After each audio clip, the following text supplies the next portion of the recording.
Models That Eat. How y'all doing tonight? It's your girl Pojo. Welcome back to the show. I'm sitting with a very special guest. You may recognize her from campaigns for brands like Victoria's Secret, Skims, Calvin Klein, Lululemon, Athleta. It goes on, it goes on. But you may also recognize her from something polar opposite, ranking gold medal at Jiu Jitsu competitions and teaching kids about the martial art that changed her life. And I'm sure will change yours after this show. So, Solange Van Doorn.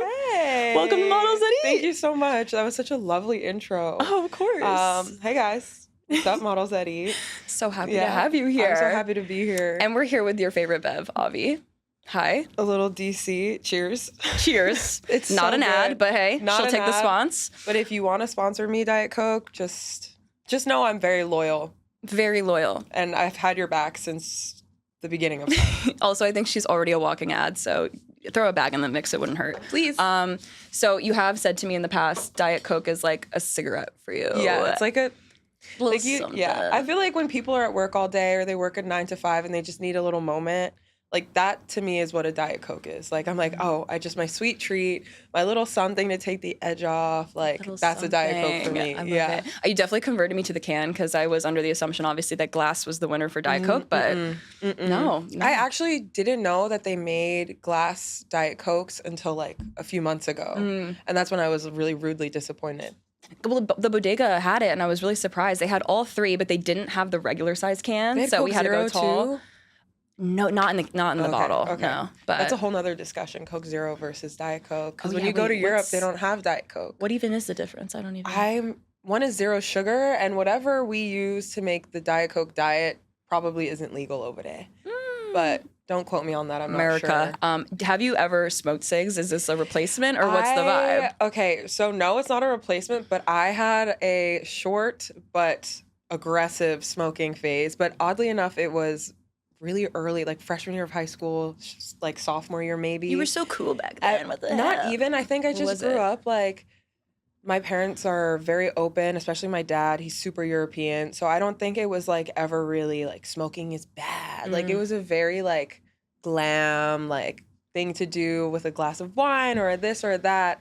But then I quickly realized that it's like very unhealthy. Right. And I was like, okay, I smell all the time. Like, you know, I feel quite dehydrated, cotton mouth, like all of that. So I quickly stopped. But it was aggressive. I think I was like smoking almost like a pack a day at one point. Oh my God. When I was like too young to be doing that. Damn. Yeah, and I was like, this is so dumb. Like I should do other hooligan stuff. Yeah, there's so much hooligan stuff to do. Yeah. To your credit, though, at least you got it out of the way, like at a young Yeah. age. It's like when that's an adult habit, it gets really ugly because it's like I always ugh. think about how I didn't get like properly addicted to it. You know what I mean? Like there's people I know who've been smoking for years and years and years. And of course there's like crazy science behind it. They don't have any side effects. Like I think that might just be genetics or something. But I'm thinking like how would I look? How would my hair, my nails, my skin be if I was still smoking cigarettes every single day? Yeah. Like, I mean, for reference, I'm 26 now, and I think that was when I was like 14. And you're looking fine as hell. Ooh, So 14 guys, is if she's not young. a PSA to stop smoking, I don't know what's gonna get y'all. Stop smoking cigs. Put it down. Put it down. And the drunk one counts.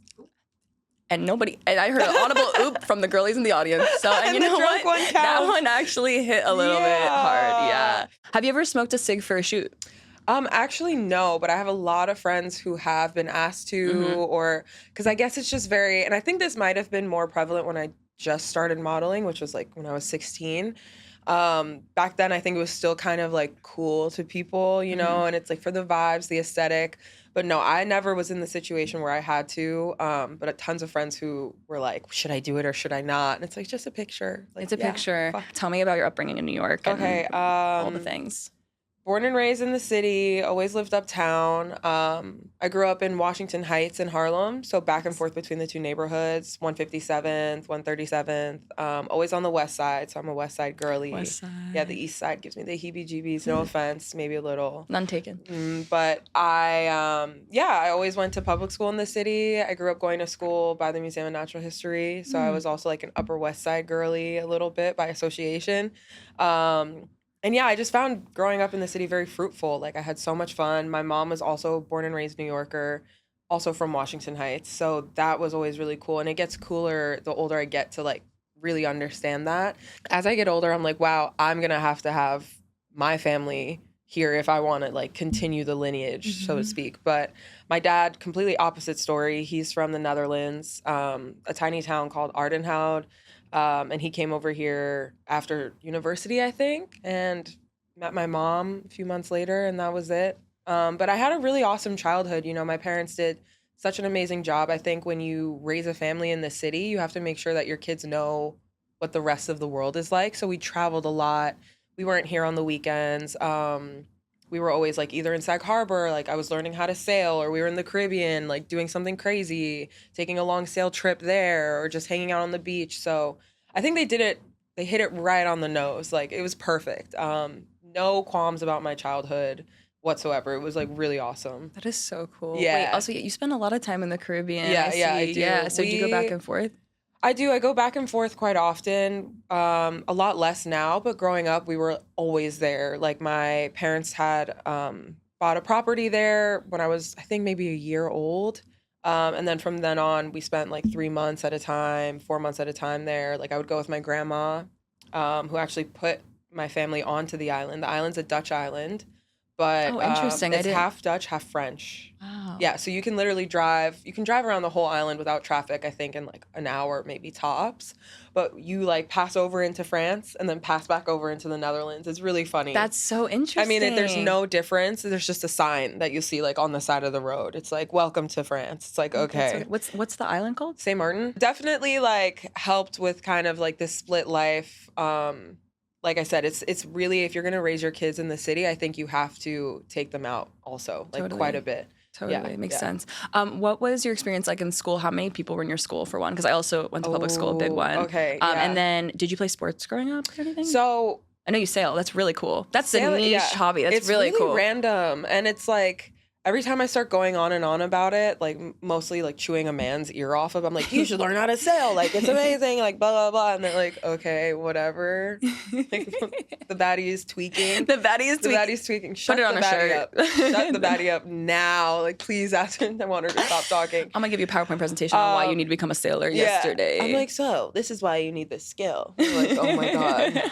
But public school was really, I went to a pretty big public elementary school. I went to PS 87, which is literally right across the street from the Museum of Natural History. Sick. And then my middle school was right across the street from there, the computer school. Shout out to the computer school. That was, I think, only 3 grades, for middle school. Pretty big also, but there was like 4 or 5 different schools in that building. As a teenager or, starting modeling in your teen years, I think there's a misconception that like that would be like, yo, like that's crazy. Like you're so cool. It's like people don't really understand like the origin, but like, can you tell me how your modeling journey began? I was literally sat on the one train, of course, one train till I die, the red line. And I was on my way to my best friend's house for a sleepover. I think I was literally in my fucking pajamas, like looking disheveled I normally rock out with a disheveled look. I'm like, whatever, I'm just gonna roll out of bed and go. And this French guy approached me and was like, hey, like, do you model? And of course I was very standoffish. I'm a New Yorker. It's like, why are you talking to me? Mm-hmm. Like, I'm a little girl on the train. But he was like, no, I'm not trying to be weird. Here's my card. I'm a model. Would love to scout you. Like, think about it and give me a call. And I was like, whatever. I didn't think anything of it. I put the card in my pocket. And then the next day, I was with my grandma. Our thing was to always go shopping together or just do stuff. So we met at Macy's and we were walking around. And I looked to my left and there was a huge floor-to-ceiling banner of this guy that had just stopped me the previous day on the train. And I was looking at him. And I looked at my grandma. I said, hold on. I think this man stopped me yesterday. She was like, that's great, and kept walking. Wait, so was he in a modeling photo? Yeah, like, so he was modeling. Oh, okay, he was a model at the time, but he just saw me and was like, you should model. Like, here's my card, like, whatever. So I took a picture of it. I talked to my mom. I was like, we should call him. So we call him, whatever. And at first, he wanted to represent me as a mother agent. And so, me and my mom hadn't thought about modeling as a thing for me, like, at all. Like, it wasn't in something that I'd wanted to do. I wasn't like, I want to be beautiful, stamped beautiful for the rest of my life. It was very much just, like, in high school doing my thing. So then a person that I was babysitting for at the time owned an agency as well. And she was like, let's talk to him about it. So we talked with him, and they explained what mother agency is, having an agency, XYZ. So we told the guy, his name was Terrence. Shout out to Terrence. Thank you. Shout out Terrence. He's not in the U.S. anymore, I don't think, but I should probably send him a thank you card again or something, because he really changed my life. Yeah. So we went to him. We were like, we don't really want a mother agency situation. Like, just bring us to, like, we just want to sign with an agency. He was like, all right. And at that time, I'd met with Wilhelmina, and they'd offered me a contract already, like, super quick. And I was kind of like, what? Because at the time, it's like girls who looked like me weren't models, you know? I was like on the thicker side, a very fuller figure, you know? Like I had boobs, a butt, a tummy, whatever, the whole nines. Like I've never been small in my life. And like, so I was just like, wow, this is awesome. Like, you know, and I think at the time as well, like Ashley Graham was starting her career, Precious Lee, like all of those, Candace Huffine, all those girls, Tara Lynn, like all of them were, you know, on the up and up and had been for a while. But this was all new to me. So long story short, I got a meeting with IMG through the guy, Terrence, because he was like, don't sign with Wilhelmina. You should sign with my agency. You know, politics, whatever. You know, people love to pick and choose. In my opinion, after all these years, it's all the same. Well, yeah, we should talk about that later, too. Yeah, we'll get back to that. Yeah, for sure. But so I actually brought my grandma with me to my meeting. And it was so cute. I'll never forget it. I met with Mina, who's an awesome powerhouse who works at IMG. She is like the Dawn in my eyes. I think she's so cool. And everything she touches turns to gold. So shout out to Mina. Yeah, and I just remember sitting at this little table with Mina, my grandmother, talking it through, and that was that. I think I went to college like a year after and started hustling, and it was crazy, but completely changed my life. Wow. So you were in school simultaneously modeling. Yeah. Nice. Yeah, so I signed, and I think after that summer, I did all the things. I was like a counselor at sleepaway camp. I like went away. You know, that was before I really felt like, oh, this is my job, you know? Yeah. So I was just still being a kid, like doing all the things I did, and whatever came would come, and I would just show up. I would go. I would try. And I remember it being very like trial and error. Like you think about all the test shoots you did when you just start. Like no one tells you what to do. Yes. No one tells you how to do it or like what looks good. And you're seeing yourself like blown up on this screen and like all these ways that you're like, I don't really want to see that, you know, but it was just fun. Like I remember it being so much fun. And then it started getting really busy when I went to college, and I was like, I can't do both.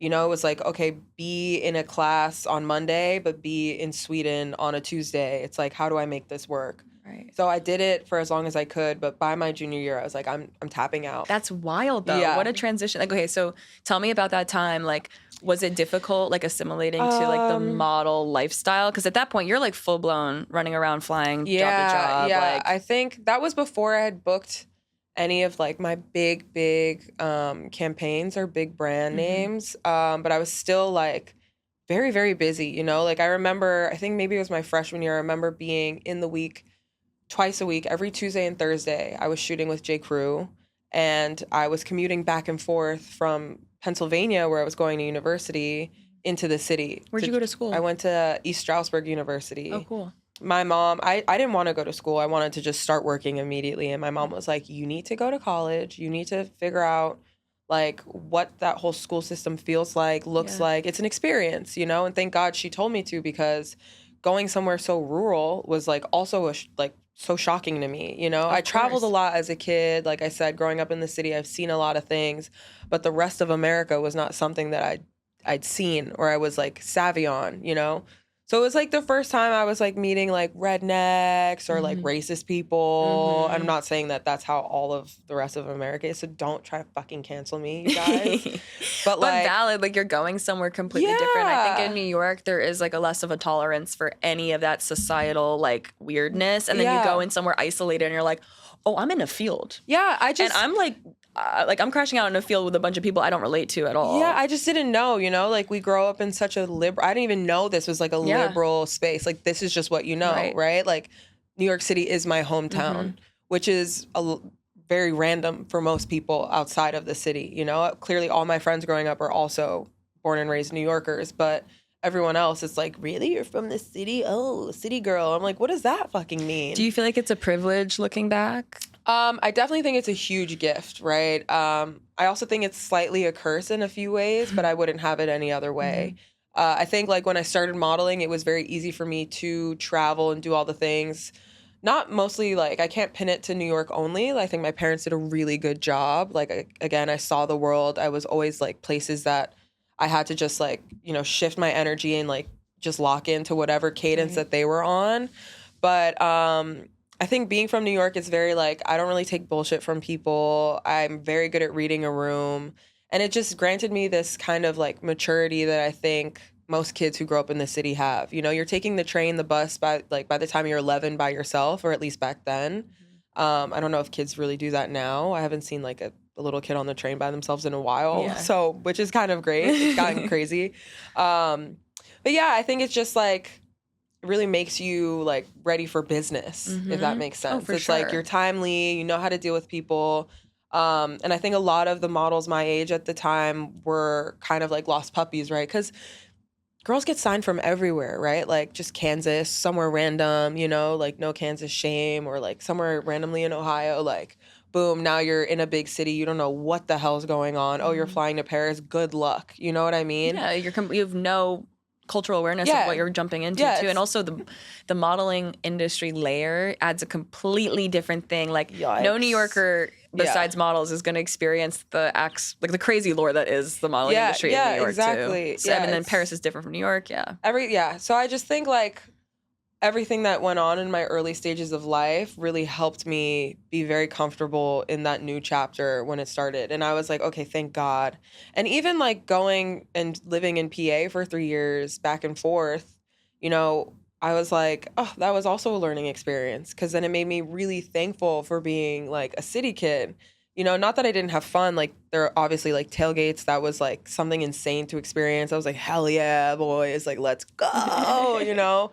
Like football, like you asked earlier, like, did I play sports growing up in the city? Not really. You know, like most of the public schools I went to didn't have like a sports program.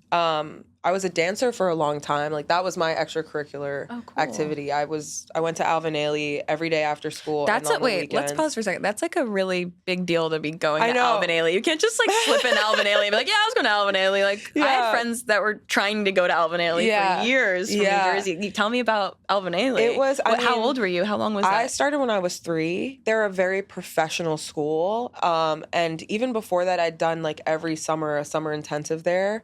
Where all these girls from all around the world would come, you know? And I think, like, it just got to a point where I would look around in class and I'd be like, I love this, but I also don't want to do this professionally, you know? And then you see the girls who are clearly made for it. And you're like, yeah, like, that's what having it looks like. And I knew I didn't have it. Like, I was having a great time, but I wasn't passionate about it. You know, I didn't wake up every morning like, I can't wait to dance. I would wake up and be like, I can't wait to see my friends who just happen to be at dance class, you know? Right. And I made some of the best friends in my life there, who I've known since like we were 11 or 12 or whatever. And that's like priceless to me. But I just got to a point where I was like, I don't want to go to college for this. You know, because I went to performing arts high school, they weren't so aggressive on the grades. So it was just like, I wasn't learning anything really. I was just like fucking around and like going to Times Square on my free lunch period, being a hooligan, you know? It's like city kid shit, which is great, but also academics, like, what am I going to do with my life? Blah, blah, blah. And that was before I got scouted, right? So I was thinking, okay, we got to stop dancing. We got to lock in on the books, and we got to get into a good school, or any school at that, you know? Because I'm not about to go audition for a Broadway show or try and be in the company, you know? Like, that just wasn't my truth, or where I was, you could tell. It just wasn't my vibe. It's cool that you knew that at that age too, and also being in it that long, and like just it's just a knowing, and like the way you're saying it, you're like, I'm sure it was hard transitioning out in some ways socially and stuff like that. Well, I had a few dance teachers who, when I left my high school, because I had to leave the school in order to like start doing like actual schoolwork, dance was a part of the school. So I was like, okay, let's just leave this high school. Last year of high school, I went somewhere else and really locked in on like trying to study, get my grades up, like do all the things. And I had some dance teachers. I'll never forget, actually, this guy named Ari, I think. Gorgeous man, beautiful, so talented, but just like not very nice. And for a long time, I think he taught us Graham, which is, I don't know if you guys are like dance savvy, but it's a very like contemporary and like what I thought was one of the harder classes that we had. It required a lot of strength, core strength, like body awareness, like, and it was pretty tough. And I think that was when we started to get older, like you said, the teachers switch their energy towards you, right? Mm-hmm. And I remember one day after I'd left, he'd asked where I was, and one of my friends was like, oh, she transferred out, and he was like, she was too weak, she couldn't take it. And like, I just remember hearing that and being like, good Lord, like, imagine saying that about a teenage girl. It's like, I'm so sorry, but I just didn't love it like that. Like, it wasn't that it was too hard or I didn't like it. It's just when you're not a joy to be around and you're also doing something that you don't fully enjoy with your whole body, like, what's the point? 100%. You know, it's like, I don't have to do it with a smile. No. So I found it very interesting. Like, in every space, there's people who can like just poison something that can be joyful. And for me, that was a sign like I don't belong in a space like that where someone who's supposed to be leading the way or like an elder or trying to like uplift you, right? It's like already bad enough that you're in a high school class with all of your high school like classmates in a leotard and tights like for hours in the day. It's like, also the body image element of that is crazy. Help. At Thank that God age. I Like, wasn't what? thinking too much on it. Thank God. And we were all pretty like, I have to say, like, none of us really discussed it. Like, there wasn't really any bullying. Like, no one was ever really pointing it out because it wasn't just us. It was like the girls and the guys are in tights and like a tiny little shirt, you know? And I think we all kind of locked in on the professionalism at an early age, which was, I think, really beautiful looking back on it now. But yeah, it could have been so bad. So bad. It's like your boobs start to grow, you start getting your period. All those things are happening and you're in like a lilac leotard and white tights. It's like, God bless the 2 feet I'm standing on because I'm about to pass out. For real. Yeah. It's so interesting hearing about your dance background because it totally links to like what you're doing now. But yeah, I want to go forward again back to college. So you drop out junior year. At the end of my junior year, I go, I'm not going back. And then when did you realize with modeling that, or when, I guess I should ask, like, was there a modeling job that made you feel like, oh, I'm locked in, like I'm on this trajectory and I want to like pursue this? Yeah, I think my first time working with Calvin Klein was I think that was the first big brand that I'd said like it would be so cool to work with them, and then I actually did. It was a small campaign, the first one I did with them. It was me and this other curve girl. I'm blanking on her name. And I remember just showing up and being like, it's chill. I've always had this like, it's whatever kind of vibe to everything I do. Like, it's chill. Like, it's just cool. But I think for me, I was like, no, this is pretty cool. You know, it's like I got a call from the specific agent being like, you booked this, like, congrats, like, get your ass to blah, blah, blah, blah. I was like, okay, sick. That definitely made me feel kind of like, okay, maybe this is really my job, you know, like I can do this. Because again, it's like, when I started, I was quite young and I was kind of newer in the space of the curve space, like world. There were only so many of us at the time. And I just didn't know what we could do or what we couldn't do, if that made sense. And then it kind of just snowballed from there. Like the Savage Fenty show really felt amazing. Iconic. That was so cool. The Come first on, one. Solange, that's insane. And I'm so sad that one wasn't, you know, I feel like I did a lot of things before people picked up on them. You know what I mean? Oh, I mean, you were ahead of the curve. Like, which, that's pisses like, me off. Because also, I'm guessing we're talking like 2016, 17. Yeah. That was when, and if you were in New York. In school then. Yeah, in New York, it was the thing. Yeah. Like, people that were here that time, anyone interested in fashion that like was in the city knew that like when Savage Fenty was coming up, and when Fenty was just coming up, like, that was like the biggest deal ever. Huge. It was the Fenty huge. Puma, the Savage Fenty, all of it. So I think that's like really culturally iconic. That was when the first show was, and it wasn't on Amazon Prime. Right, it wasn't there yet. That was before they got the deal. Yeah. And it was just at the Navy Yard in Brooklyn. It was so like cool. Very fashion show vibes. Like all the dancers that I knew growing up were dancing in the show. That's so cool. Choreographers that I had worked with were choreographing the show. And that's happened like a few times since for other shows. And it's just like, it's amazing how like just the arts are always connected in that way. But yeah, I think a lot of the things that I did that made me feel like really confident in my work were like quite small, you know, like going on my first trip with a brand. Like I remember I was, I think, a sophomore in college and I went to Cancun with J. Crew. And I remember being like, this is so awesome. And of course, I got back to school and everyone was like spreading rumors like, oh, she has a sugar daddy. Like someone flew her out. Like, and the guy I was dating at the time. You were like, corporate flew me out. Yeah. Come on now. Yeah. No, I was like fully working, but no one respected it. No one liked it. And I think that's also kind of why I decided to drop out. Cause it's like, I was seeing athletes getting like extensions on all of their homework or like the nod or whatever. And it's like, you know, they're also working, you know, they got recruited to work for the school to do a job, but it just I wasn't getting the same level of like respect or recognition, and it was starting to be very difficult to do both, you know? And it's like, even if I tried to turn in my homework 2 weeks, even a month early, they would be like, you can't. I'm like, y'all are fucking haters. Like, this is ridiculous. It is ridiculous. Yeah. And so it was also felt like high school all over again after that trip as well. Like, all the girls at the school were just like not nice about it. Obviously my friends were super supportive, but it's very weird.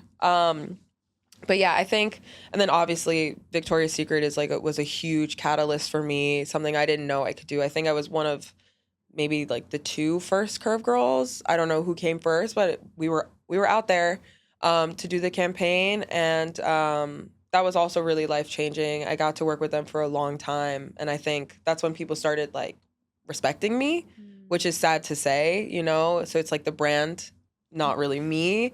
But all of those things were such a gift, such a blessing. I remember also doing this Calvin Klein shoot all the way upstate, and it was like completely underwater, and the photographer had on literally an air tank, and there was scuba diving. Yeah, it was crazy. And all of those memories are just so fun because I was having fun at work, you know? And even when VS started doing their For Love and Lemons collab, I think that's the first time I worked with them. I did Pink, and then I did the For Love and Lemons collab, and then just normal VS. And every time it was like a different energy, so much fun. But the For Love and Lemons, I think, was like my favorite day ever, because I was there with all these like super sweet girls, normal behaving, like everyone was just like down to earth and hilarious. And like, I think that's always what makes a job worth it for me. I know that's like not the point. Like, no one gives a shit what you're thinking or how you're feeling at work, for real. But I'm like, if the girls are nice, if everyone's having a good time, like I leave work feeling like, wow, we just collaborated on something really awesome. That's the side of it people don't see. And I think, one, it's so funny you say like, yeah, people don't care how you feel at work. I think in any other profession, HR is like clocking in like, wait. Yeah, we don't have that. We don't have HR. No. You're essentially solo, just like figuring it out. Yeah, and young as fuck, trying to figure it out. And you're with all these adults who don't know how to act, to be honest. Yeah. How old were you when was your first job with VS? How old were you? I think I did Pink before I was 18, so maybe 17. That has to be so, like, what was that fun. Like stepping on set? Were you nervous? Like, honestly, I was the only curve girl on set, and I think that remained true for most of my career. Obviously, it's different now, and we'll get into that as like I feel more of like an athlete these days, but I always felt kind of awkward, like, wow, like I'm the token, you know, like whether it be like, oh, you're the token like mixed girl, you're the token this, you're the token that. It's like you were always back then, like they had one of each, you know, and so often you see these brands are just checking their boxes. I want to talk about the tokenism a little bit with you because, of course. You know, I think it's tough because there's this, I'm seeing it from an angle of like, wow, look at all the things you've accomplished. Like, it's so incredible. Clearly, it's a testament not only to how beautiful you are and, you know, professional you are and all these things, but like, you clearly belong in these spaces, you know? Like, I don't think things like that happen accidentally. Like, it's totally, you're meant to be there. Yeah. And then you have this other side of it when you're walking in feeling like you don't relate to anybody else on set in that way, right? Like, the body image thing, people don't really realize, and this is something I want to ask you too,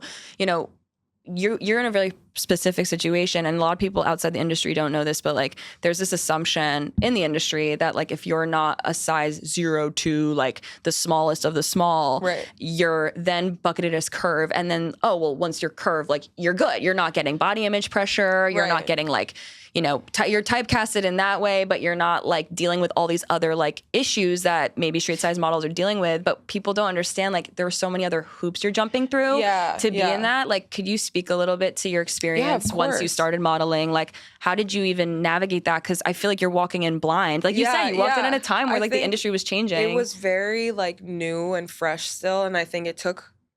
Looking back on how like all those women I mentioned earlier when I met them at IMG when I first got signed, it took them years to get to where I met them at. You know what I mean? Like they opened so many doors that I wouldn't be able to work if it wasn't for them, right? And even being after them, it's like I still felt like, okay, like this is so clearly something that the industry was trying, right? So it would be, for example, when I was at a job one day and randomly one of the girls was like, what are you guys getting paid? Again, I was the only curve model on set. And so they were talking about their rates, and I was like, hold on. my rate is so much lower than everybody else's, right? But that also had a little bit to do with that I was newer. Like, you work to raise your rate. Right. But that's it's jarring. Yeah, it's things especially like that. when it's like, a jump is it because something. I'm the one with the tits and the little bit of a belly, you know? Like, I'm confused. Or like showing up to set and people being like, are you hair and makeup? It's like, bitch, are you fucking dumb? Like, no. Also, wouldn't be my first assumption. Yeah, like, I'd be like, please take a seat, get a I'm robe. like Can I get you a coffee? And like giving you face. Like, are you serious? Not to say that hair and makeup. I showed up serving, and this is the treatment. Also, I love hair. Yeah. Shout out hair and makeup. Like, it's not even that. It's you just, guys are why I don't lose it at work. You know what I mean? Oh, I saw a video wardrobe. recently they were talking about how hair and makeup, their therapy on set. It's essential. They carry. It's essential because the producer don't care how your day's going. Really, as long as you look good on camera, it's fine. Have you ever crashed out in hair and makeup? Like, because I'm having a hard day. Yeah. I am queen of a silent crash out in the dressing room. It's always the stylist that I'm like, yo. If like the photographer's pissing me off or like the art director, because all these people think their job is holier than thou. You know what I mean? It's like, we are not reinventing the wheel here. We're shooting a fucking watch. Like, you need to watch your attitude. Right. And I think that's where being from New York didn't help me in this business. It's like, I was always very patient, but as I started getting older, I stopped taking shit, right? So I wouldn't have a crash out, but I would say, like, you're talking to me like I'm dumb, and I'm not. You can talk to me like a normal person, you know? I am right here. Right. Or when they would do the she's this, she's that, like amongst each other. Oh, can you tell her to move the hair out of her face? In front of the monitor. And they're this close. And I'm like, you could just tell me I'm right here, you know? So I think that all plays back into like, you show up to work, curve or not, you're really just like a little pawn in the whole scheme of the day, right? And I think that's kind of tough to navigate if you don't have a good head on your shoulders, and if you can't recognize that a lot of it has nothing to do with you. You just got to show up and compartmentalize, because people are. I mean, even if I was like the skinniest girl on earth and I was doing everything that I've done, you know, people are still going to show up catty and be weird, but that's just the nature of human beings, I think.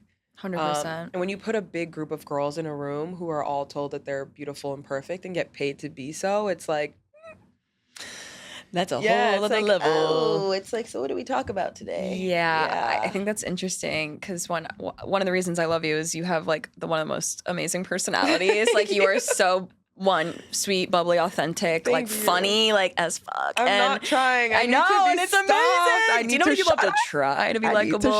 No, it's fantastic. But like, you know, I'm sure we meet a lot of different types of people in this industry. Yeah. You're speaking to like all the different angles and lore. There's so many. Yeah. I'm curious, what to you are some of the modeling roses and modeling thorns? Like, what are some fundamentals that, if you're in it, I'll start with the roses. I mean, I've met some of my best friends in the world. I mean, we wouldn't be sitting here together if it hadn't been for the lovely people that I ran into on set. I think I really enjoyed learning about like photographers, these makeup artists, you know, like everyone's story. Like, that's my favorite game. I get to work. Where are you from? What's your life like? How did you get here? I think it's so cool how we've all arrived at the same point, but vastly different upbringings. And I'm a social person, so I think that's the best part for me. Traveling, obviously, sick. So that's 2, that's 3 people. Travel. What else is great? The money. The money is fabulous when it's coming, when you're booked. It's like insane. And I think that also could be a thorn in a way, because then what do you do after? You know what I mean? Or how do you kind of like derail your career when you get a little older to do something else? It's like, well, I'm just gonna have an OnlyFans. No, I'm just kidding. There's no link, so please don't look. Even look in the bio. Yeah, there's no link. Good luck with that bio search. But it's tough, because you make so much money that it's kind of like you start to think, okay, most of these girls don't have college degrees. Yep. A lot of these girls don't have a plan B or have parents who will tell them how to have a plan B. There's no healthcare. We're not really supported. I think technically constantly being on the clock, like my agent could text me right now and say, you need to go to a casting in 15 minutes. And I would just have to say, okay, you know? And I think because otherwise you're worried about not getting the call again. Exactly. But that's something that I think as I got more and more successful, I got better at, was saying no, kind of like drawing boundaries with my time, my life, things that make me happy and whole, because it doesn't really matter if I'm always available, if I'm miserable and I show up to said casting or said job looking like I'm miserable, looking like I didn't sleep or like I'm stressed, then they're never going to call you again for sure. Oh, 100%. Or it's going to be like, hey, your model showed up and she looked a little. And that's real. I think we've all gotten a call from the agent like, blah, blah, blah, said da-da-da. And I'm like, what? First of all, an op. Like, yeah. What a hater. What are you, haters, 5? it's insane. Tattletale. Fuck off. No, seriously. Don't look at my manicure, guys. Also, first of all, I think we should acknowledge that we're both rocking with whatever we're rocking with. This is a month grown out. I only kept it because I thought far enough on camera no one can tell. But okay, I had a really nice manicure for vacation, and then I came back and immediately went to jiu-jitsu practice. And you cannot have long nails for that. Oh yeah. Are you like clawing girls' eyes out with like? Yeah, I actually blinded some guy. No, I'm kidding. You're like, don't fuck with me. Don't mess with me. Pivoting, I have to ask. So how do you go from Victoria's Secret modeling to jiu-jitsu gold medalist? Yeah. Like that is an So insane random. pipeline. Can you tell me how you got into jiu-jitsu? Yeah, I was on a shoot in LA with a friend at the time, and she was like, when we get back to the city, like let's do something. Like let's do something fresh. Like we need something to do. And she was like an insane martial artist already, and she was like, let's try jiu-jitsu. So she brought me to this gym. She asked around, and we went in there. And after the first 2 classes, I was like hooked. I remember the head coach being like, do you want to compete? And I didn't know what the hell I was talking about. I'm like, yes. Like, yes. You know, and it was the first time really that I found an extracurricular activity or a form of exercise that didn't feel like forced. You know, like I did CrossFit in college, and that was fun, but it didn't really do much for me. It was just like, I have 3 hours to do nothing and I'm in the middle of nowhere. Like, let's go to the gym. And like, I don't know, it just kind of felt very liberating. It was so different from everything that I had done. And I was picking up on it really easily. Like, at least I thought so. Looking back, probably not. Can you also explain to people like what jiu-jitsu is? Yeah, In case anyone doesn't know. I think the easiest way to explain it is like if you've ever seen a UFC fight or an MMA fight, right? When the 2 people get on the floor and they're all over each other, hugging and kissing or whatever, that's probably what it looks like to the naked eye. Like that's jiu-jitsu. It's grappling, you know? So it's a heavy submission-based kind of martial art form. It's really like, I would say on the sport aspect, it's like holding someone down, being able to control your positions and, you know, submitting them without actually having to hurt them in any way, shape, or form, you know? You can tap out, and I think that's the beauty of it. You don't have to eat like a bunch of punches or get knocked out cold. And that's why I like it. I mean, I'd also be down to like do some stand-up, but I'm working on that next. But yeah, it's just grappling. It's like wrestling. Do you consider yourself I was doing research because I want to be equipped. Jiu-jitsu and jiu-jitsuka, these terms, like what is that? Okay, so judoka is someone who does. It was so fun, guys. I'll see you next Cut the episode. cameras, dead ass. Yeah. Jiu-jitsu-tero, or jiu-jitsu-tera. Yeah, I think they're just like terms for people who like really like do the practice. I'm not too sure what the background is. I have to also do some research on that. But judokas are people who do judo and like are just like nasty at judo or practice the art of judo. Got and it. so jiu-jitsu-tero or jiu-jitsu-tera, I don't even know if I'm saying that right. Sounds like you sounded way better than me, so you're light years ahead. But those are for people who just like live, breathe, practice the art, you know? And so, yeah, I guess I would consider myself one of those people. I definitely am obsessed at this point, you know? So it's cool. like, it's going to be 4 years in March, I think. So it's no longer just like a new, fresh hobby. Like, Right. I think it's here to stay. So yeah. cool, dude. I think it's amazing you do this. Like, well, one, I also think it's so interesting that in jiu-jitsu, a large part of it is about the long-term commitment to the practice. There's belts you won't get unless you like hit a certain threshold or like hit an age. Like it's really cool learning about that. Do you see it as a lifelong practice for you? You know, when I started, I really was like, I'm never quitting. And the longer I do it, the more I realize that like I probably won't. I definitely want to get my black belt. After being in the sport for a little bit of time now and just like fully immersing myself into like the practice, there are certain gyms that like hand out belts for free, or, you know, there are some gyms that are trying to make money, you know, kind of like how karate is. Like there's a karate at every strip mall. Like jiu-jitsu's on its way to being like that. Like there's a Pilates studio every other block, you know? And I think it's kind of a way to keep people involved. Like, but it really depends on who you're training with and how you're training. I definitely would love to have a black belt one day. I think it would be sick, and maybe even open my own school or work at a school, help somebody else open theirs. You know, it's still kind of tough as a woman, especially if you don't have a lot of accolades. You know, like people want to show up and train with like the male world champion, like all this testosterone and fucking, you know what I mean? And it's like, hey, welcome to jiu-jitsu. And it's like my dumbass, you know? But also like that's so necessary. I'm so curious. What is it like being in like a male dominated, like I think athletic, you know, space like that? It's so interesting. Yeah. And also for those that don't, if you can't tell already, like Solange is that bitch. And also I think if anyone could handle themselves in that space, it's you. But like I can only imagine like what it was like starting that too. I think I've gotten really lucky. Like I've gotten very, very lucky. Like a lot of people, a lot of women who start jiu-jitsu, I think have a very interesting story, you know? Like, of course, there's a lot of sexual tension in a room like that. A lot of, you know, like, that's kind of like the darker side of just being in any space, right? It's the same at any type of gym, or if you work, even at your job, like people are always like, you know, like your work bag, you're this, you're that, you know? So I think for me, I really was just obsessed. Like I said, the second time I took class, my coach said, do you want to compete? I knew yes, you know? And so I think 3 months after I started, I already signed up for a competition, went. I think I did really well.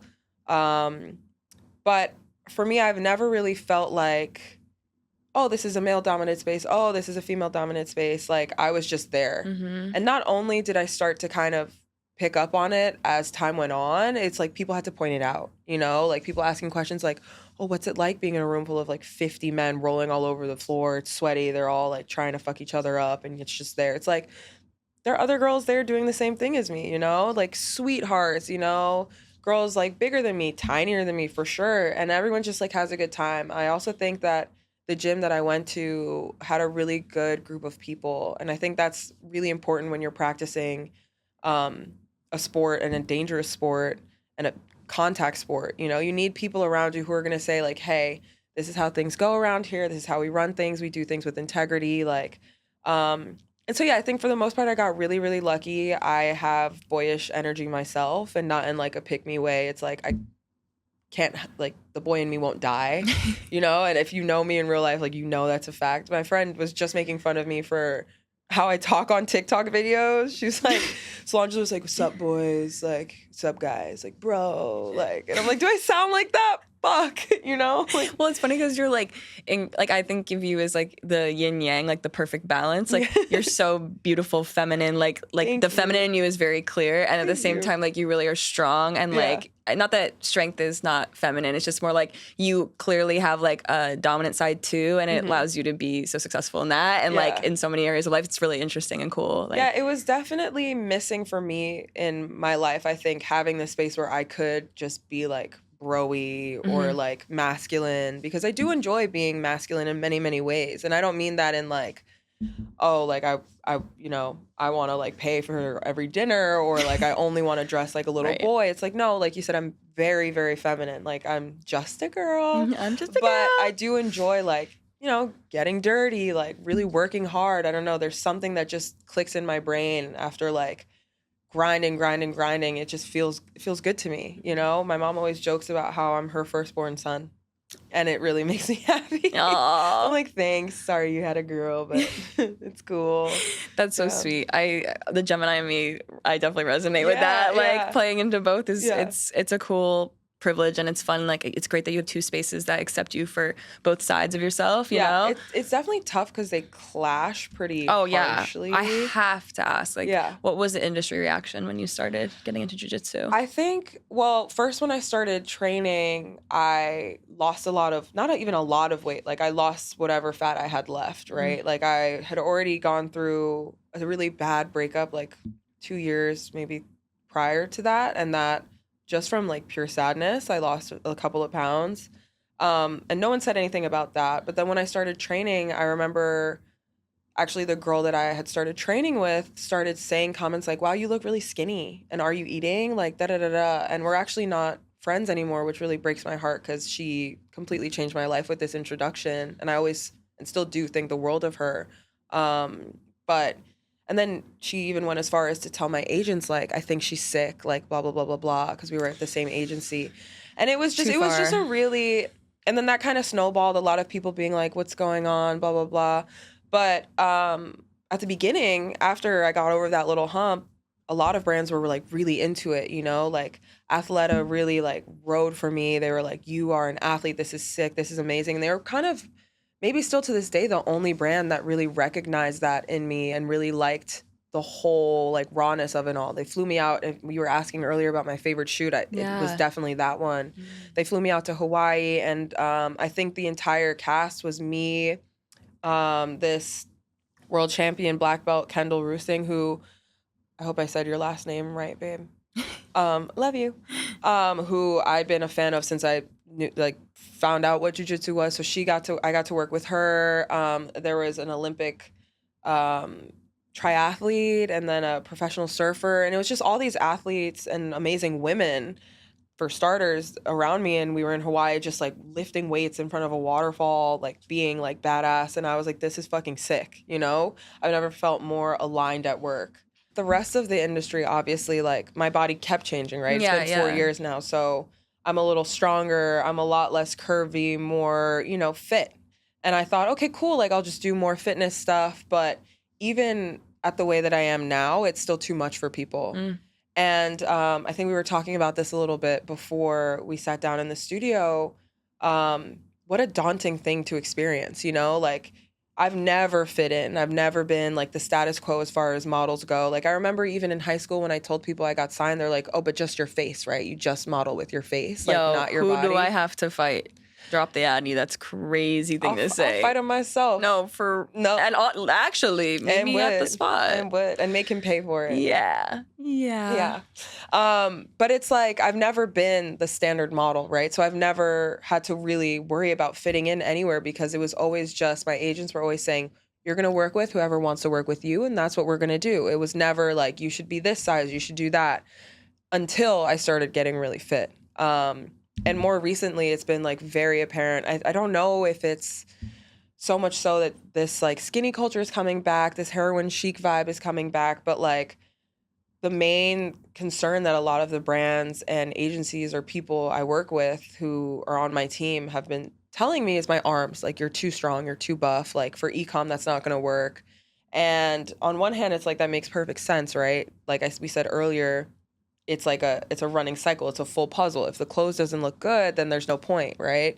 So I understand that, but on the other side, it's also like very internally conflicting, because it's like, for the first time in my adult life, I'm doing something that makes me feel calm, that makes me feel whole, something that costs me nothing and gives me everything, but it's kind of like combating my business. You know, if people are saying your arms are too big, it's like, you have to train less. It's like, okay, I could do that, but then I'm going to be sitting around all day waiting for the phone to ring. You know, I remember before I started jiu-jitsu, and this is something about modeling that a lot of girls won't tell you or don't talk about.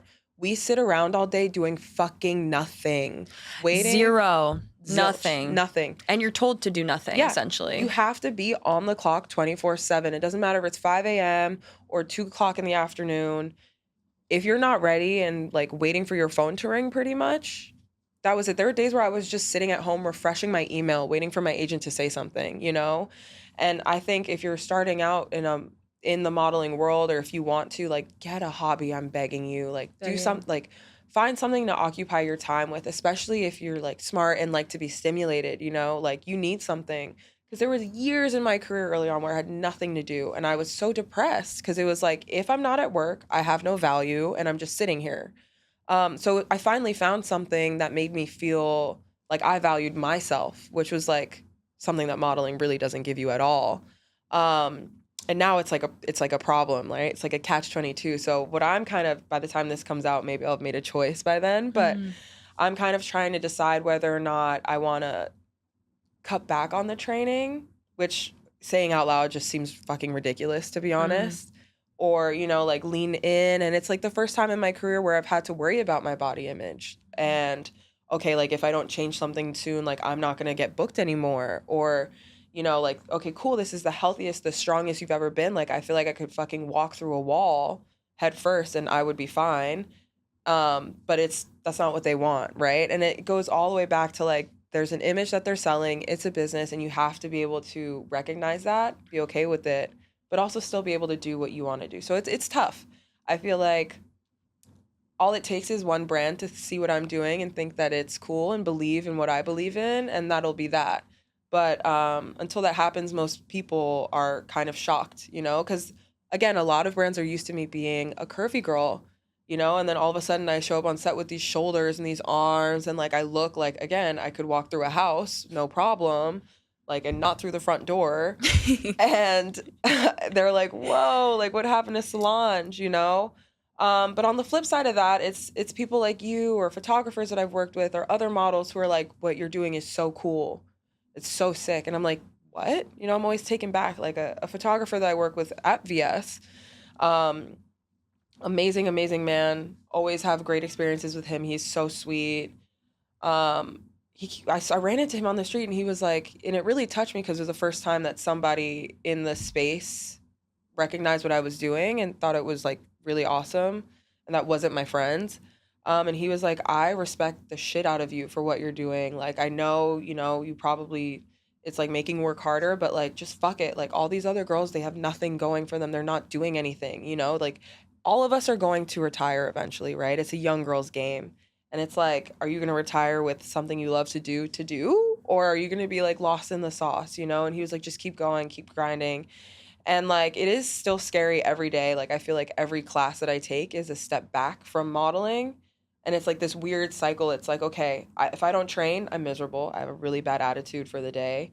But then when I go to training, I feel guilty because I feel like, oh, I shouldn't be here, you know, like, I know it would be better for business if I like chilled out a little bit. Like I've stopped lifting to try and make my arms look smaller. And like, all of this is just ridiculous, you know? But again, it is a business and it's what you have to like. You have to kind of pick and choose. And I think that's the space I'm in right now. I don't think they go together very well, but I'm going to make them go together. I think I said this too when we first were talking about having you on the podcast, but like I see for you something like so much bigger than what modeling could ever give you. Yeah.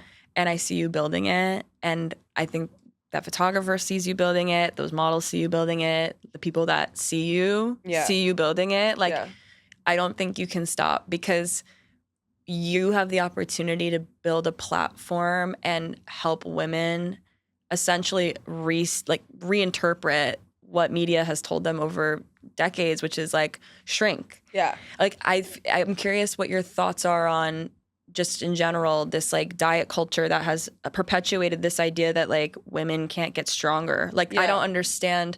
I recently started lifting, so I've been on a fitness journey and I can't wait to grapple with you. It's going to be so fun. Unit! Stay tuned on all socials. So loud. But like, no, seriously guys, I'm trying to grapple real quick. But let's go. Why do you think there's such a pushback when women get stronger? I think well, we could go for hours. days. Yeah. Quick synopsis, like bird's eye. I think it's daunting. I think for the most part, right, like we think of all the reasons why women need to be beautiful, small, all these things, because it's what men like, you know what I mean?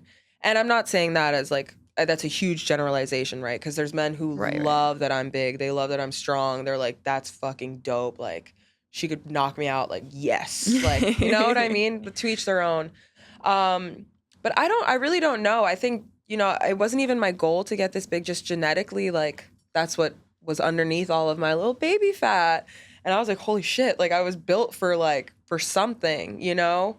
But when it comes to diet culture and all that, I think everyone has a right to look how they want to look. You know what I mean? If you want to shrink, like you go do the shrinking, right? Healthy. Hopefully. Just do you. You know what I mean? Like you have the right to want to wake up in the morning, look in the mirror and be like, I like what I see. Because if that doesn't happen, then nothing else is going to go right for your day. You know? Mean like confidence? Yeah, like you want to feel good in your skin. You want to feel confident, and whatever that is for you, like you need to lock in on that. But that being said, so much of us, like you said, find that our value goes up when we shrink. You know, when we're skinnier or when the hair's super long or all of these ideologies of just like aggressive femininity, I guess. And it's not aggressive in like a way that one may like normally use the word, but it's like if you close your eyes and picture aggressive femininity, like you can see it. I love like the that Bond term girl. for it. Yeah, it's like the Bond girl, the this, the that, and it's like I just think we've exhausted a lot of our options as far as like openness because we've tried so many times, and again, like you see the industry is going backwards again. You know, all these things are going backwards, and it's fine, but I think to not have an answer to your question is I don't know why we like it so much. Like I'm a victim of it too. Like I'll look in the mirror and I fucking hate my arms. I'm like, oh my God, if I could cut them in half, I would be so happy. I love your arms. Don't do a single thing to those arms. But I still get on Instagram and flex them because they're there. And what am I going to do? Act like they don't exist? Like, no. Also, these arms are like made for whatever. If you want to get busy, we can get busy. It's like, fuck it. I'll give you a nice hug with these arms. Yes. I think it's really sad because, you know, I was just in Europe and everyone's like this big. You know what I mean? So I think in America, we do have a little more leniency when it comes to like strong women, and other countries as well. Like Polynesia, like those women are strong. You know what I mean? Or even in like New Zealand, Australia, like they have strong ass women. And that's the cultural standard. Like to be strong, to be big, to be beautiful. Like there's no if and or buts about it. Like I don't know why we don't have that. And so when people like American Eagle put out the Sydney Sweeney has great genes, it's like these are the classic American genes. And I think that's why we want to shrink so much, because it's just so ingrained into our brains. Like, be tiny, be small, be quiet, shut up. It's like, how about no? It's interesting that you also are experiencing the aftermath of this media and like what it perpetuates in terms of like body image and like food and all this stuff. It's very interesting. It is really, it's just crazy because it's like, I think I said this to you when we had our first meeting. My body was never a problem until I got strong. And that was probably the last thing on my list of things that were going to happen. But you know what? I remember being on set with this model, gorgeous, also not big at all, but like sick abs, like butt was nice, high and tight, arms were shredded. And I was like, damn, I was like, you look so fit. Like, what do you do? And instead of like taking it as a compliment, she looked sad. And I was like, whoa, I didn't mean to like talk about your body. Like, I'm so sorry. She's like, no, it's okay. It's just my agents are always getting on me for being too strong. And in my brain, I was like, that can't be real. And then now I'm sitting here and I'm like, you know, got it. God bless my agents. They've never really like been like, you need to do it. They're always happy with whatever I want to do, how I want to do it. But just make me aware, like, this might be why. Or some brands might not like that. And it's definitely a tough pill to swallow, you know, because it's like I said before, having like two loves or something that is literally your livelihood that has sustained you up until now versus something that really just fills your cup but makes you no money. It's like it's a tough thing to clash. And people look at me crazy, but maybe I am crazy. I don't know. I just don't think I would willing to give either up. If you're crazy, you're the right kind of crazy, and people need more crazies like you, girl. Clock it. I want to ask about Hyperfly. I know you've been involved with them. It's a brand that's like rode for you. Can you tell me about how that relationship developed? I really like Hyperfly because it's a women-owned brand, and my friend Lawrence, his mom, Kirsten, she's amazing, just a powerhouse, so smart. I really like the way she holds herself, and signing with them was like a no-brainer because of that. You know, she's just like the most badass woman I know. And I want to be like her when I grow up. So I love that. Very aligned. That's so, I love hearing that. Yeah. Before we get into rapid fire, thank you for opening about all of that, because I think you took me and everyone listening on a journey so we understand like how nuanced the situation you are in is. And also like, it's an incredible adventure though. Like everything you've done up to this point has like every single thing led to the next thing. And it's very obvious that like, it's just going to keep building. So I'm very excited to see where you end up and all the amazing jobs. I know you're going to get incredible brands recognizing your hard work and your worth. And also, like, you are a true role model, you know? Like, I think young people, women specifically, like, need to see you and hear you because you could be the change that they need to understand and see themselves differently and see the opportunities in front of them differently. And, like, I think that's amazing. Thank you. Of course. Sweet, you sweetheart. Of course. Solange does Model City. I have to ask about food. Yeah. How's your relationship with food been along the way? Fantastic. That's honestly. amazing. I want nothing. I couldn't ask for anything more. Yeah, I've always had such a good relationship with like food. I love to eat, maybe a little bit too much. Like if anything, like I said, perhaps a binge eating situation, but like it was never, I didn't know that was a thing until someone brought it up. I was like, oh, I eat a lot at random times of the day. But no, I think those are just the munchies. And you know what, Mary Jane? She comes out and she helps. Mickey D's happens to pull up at the same damn time. What are the odds of that? Oh no! It's crazy. I think my blunt just Uber Eats the McDonald's for me. Who did that? Wait, what's your McDonald's order, by the way? Okay, so it's really unhinged, so don't judge me. I get a 10-piece nugget, not a meal, with barbecue sauce only. I used to kind of mess with the sweet and sour, but now it's just straight barbecue. And then I get a number 2 large meal. And a number 2, I don't know if it's the number 2 on the menu anymore, but this was back in high school. It's 2 single cheeseburgers, a large fry, and then obviously a large Diet Coke. Do we even need to tell y'all? Yeah, a large. This is so empty. It's like, this is what my brain sounds like. For those that are listening, it's a Diet Coke. But I think I have my parents to thank for like my great relationship with food. Honestly, my dad is an outstanding chef. He went to the French Culinary Institute on the weekends and would come back and teach me whatever he learned. And he was always throwing down. He still throws down. And all of my friends, family, everyone can attest to this. Vincent, shout out to you, Vincent. Shout out, boy. Vincent. Shout out to Vincent. Yo. Vinny. He can fucking cook. That man can cook. Like, What's your favorite dish he cooks? I really like when he makes risotto of any kind. I mean, if he can make risotto well, I can make kudos. a bomb-ass risotto. I can teach you guys. Can we do a cooking? Yeah, for an episode, I would love that. Let's go. Yeah. That risotto, Need. and then just anything. He makes a really good, I don't even know how to explain this dish, but it's called poulet sauté sachure. And it's Please explain. It's like I don't even know how to explain. Goddamn. It's Okay, like Googling. a red wine reduction sauce, I think. And the foodies, please don't come for me. Don't come for her. I think it's like potatoes also, like mashed potatoes with the port wine reduction sauce over some really, really well done chicken. It's just like, the name is mad extra for what it is, but it's fucking delicious. Sounds insane. He also makes a mean moule frite, which is like insane. My dad just, whatever. So I've been very, very blessed with family dinners. There's always food. He's like such a snacker. Like he'll make a big breakfast and by like an hour later we'll be getting a slice of pizza as a snack. Or he would pick me up from school and be like, should we have a snack? We both down 2 slices. Then we go home, make dinner. It's like big eating culture for me and my family. Love it. Always been, always will be. I mean, I'm sure you see on my stories, I'm always making a steak. Like at any inconvenience, I'm like, I need a steak. Girl, you know how to chef. Like, can we give you some credit? Because I Shout see out that. to It's Vincent. also kind of intimidating posting your steak on your Instagram Yeah, story. you're Like, low key. It's like. All the men being like, cut it open. Let me see the it's like, cross section. Yup. Oh I'm like, my cut God, me bro. open. I'm like, look at my cross section. Fucking shut up. I ate it already. Don't ask. It's gone. Yeah. I That know. is Every so time I post funny. my food on my story, I'm like, looks better than 90% of the food I've seen on the internet. So. And that's a fact. I mean, It's okay. hi. You can drop it. Yeah. Can we do rapid fire? Yeah, let's do before we it. get out of here. All right.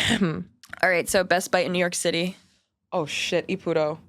For Wow, sure. you said that fast. Ippudo. I've heard Ippudo. My and that's favorite. It's like rainy day, summer day, whatever. If I'm having a bad day, good day, I want to go there. that's fire. Yeah. Best cuisine. Asian food. Top wellness hack. Sleep. Clock it. Clock. Sleep, bitch. Overrated restaurant not worth the hype.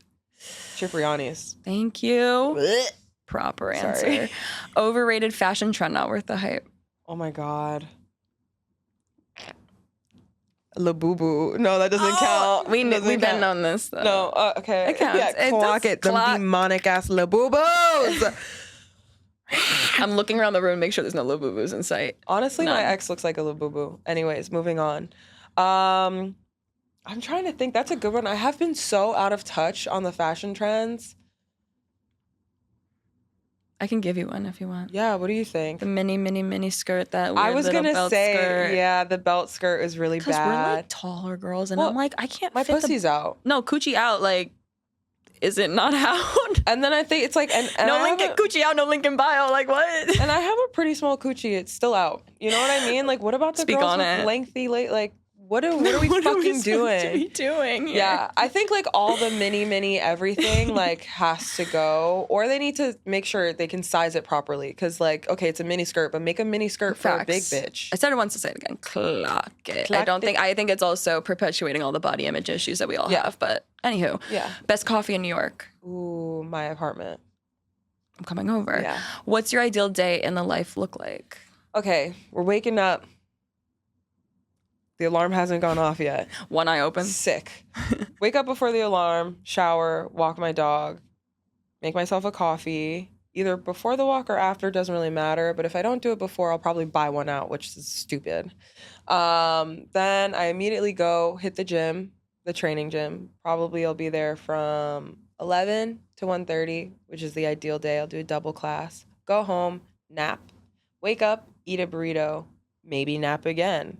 Walk the dog, go back to the gym, do another hour and a half. Yeah, I love a double. Oh my God. This is my ideal day. Like if I had all the money in the world and this is all I had to do, like this would be it. And then come home, stop at Whole Foods on the way home, get all the ingredients to make a beautiful dinner, make dinner, knock out, do it all again. You're a homebody, babe. Oh yeah. I love it. I don't really like people that much. And so we could also make it like if I'm not in the States though, probably the same. It's like the same routine. Except everywhere. probably beach somewhere in there, yeah. Like when I'm in the Caribbean, I do the same exact thing, but I'll like maybe trade a training session either in the morning or at night for the beach. Valid. Which is a workout in and of itself, walking on the sand. Are you fucking kidding me? People that run on the beach, Good for you. Olympic level athletics. You got it, brother. Yeah. Good for you. You have fun with you're that. winning. You want to go on a run on the beach? No, fuck you, die. I don't want to do that. Do you think I have like, I don't know, what body composition do you think I have? Crazy. Dream brand of work we can manifest right now on the show. Ooh, I need that Nike collab. I'm gonna need that Nike collab. I need that from you. Nike collab. Yeah. Nike, tap in if you know what's good for you. I worked for them once back when they were based in Chicago. And I remember being like, this is amazing. It was their e-com. All my manifesting girlies in the room right now are literally doing spells. Like, I'm loving this. Just do it. Do it. Late night munchies snack of choice? Oof. Literally everything on this table right now. All the gummies. I like a little... So when I have the munchies, I need a salty, a sour, and a chocolate. I'm so sorry. The sour could also be a sweet. But, I mean, it's okay. I don't have the munchies now. I was an adult. She came in. Listen, I think we have to do a munchies episode on Patreon. If you guys are interested, DM us because I think that'd be really fun. Please. Desert Island, you can only drink one. Coffee or Diet Coke? Oh, shit. Coffee. Coffee. Yeah. Keeping it. Keeping it, G. Energy. Yeah. That is literally it. I talked my lip gloss off. I'm lipless. If there was anything there before, it's completely gone. Solange. Baby. You're an icon. I don't have to tell you this, but you obviously are an icon. Thank you. Thank you for coming on Model City. Thank you for having me. I don't identify as an icon, so I'm glad that you think so. Well, you don't have to, babe. You just are one. Yeah. You don't. It's not a self-identifying thing. I think you're a role model. You're an icon. You are so cool, and I'm just so grateful that you decided to come on. And I hope you come back. I would love to be back. Yay. I would love to run my mouth some more. Talk your shit. Yes. I love it. Where can people find you? Follow me on Instagram at Solange Van Doorn. I also have a TikTok, the same handle, but that is literally just jokes. And that's it. Yeah. Amazing. No YouTube, no nothing. Just vibes. Follow Models That Eat, please. Ugh, I love you. Yeah, I love you too. We're just gonna eat some gummy bears and drink a little Diet Coke. Models That Eat. Go eat something delicious today. You deserve it. We'll see you next time.